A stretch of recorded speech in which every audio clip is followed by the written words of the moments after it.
दादा तुम्ही परत या, दादा तुम्ही परत या, या सगळ्या घोषणांनी दुमदुमलेला हा परिसर आपण आता पाहिलं तर सगळीकडे लोकांची अतिशय प्रमाणात प्रचंड प्रमाणामध्ये गर्दी पाहायला मिळते। काही वेळापूर्वीच अजित पवार राज्याचे उपमुख्यमंत्री यांच्यावर अंतिम संस्कार करण्यात आले आणि त्यांच्या चितेला जे आहे ते अग्नी देण्यात आली। आपण पाहिलं तर तोफांची सलामी देत जो आहे तो अंत्यविधी या ठिकाणी पार पडलेला आहे। लोकांची प्रचंड गर्दी आहे।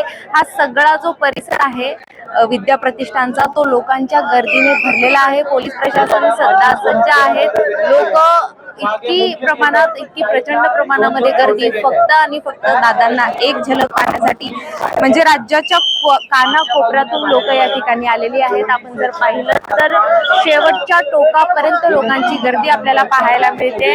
एकतर आपण पाहिलं तर पलीकडच्या साईडला आत्ताच अंतिम संस्कार पार पडले आहेत आणि आता लोकांची गर्दी शेवटची झलक दादांना पाहिल्यानंतर ही गर्दी परत त्यांच्या मार्गाला जात आहे। खरं तर इथून कोणाचंच पाऊल निघत नाहीये, पण शेवटचा निरोप दादांना देऊन ही गर्दी आता त्यांच्या मार्गाला जाण्यासाठी निघालेली आहे। आपण पाहिलं तर पूर्ण जो परिसर आहे तो या गर्दीने भरलेला आहे। वेगवेगळ्या प्रकारचे जे आहेत म्हणजे सगळे मंत्रिमंडळातील नेते असतील, हसन मुश्रीफ असतील किंवा मग राज्याचे मुख्यमंत्री देवेंद्र फडणवीस असतील, हे सगळ्या प्रकारचे नेते या ठिकाणी आलेले आहेत। सगळ्यांनी दादांना शेवटचा निरोप या ठिकाणी दिलेला आहे। हा परिसर सांगतोय की दादांची ख्याती किती मोठी होती।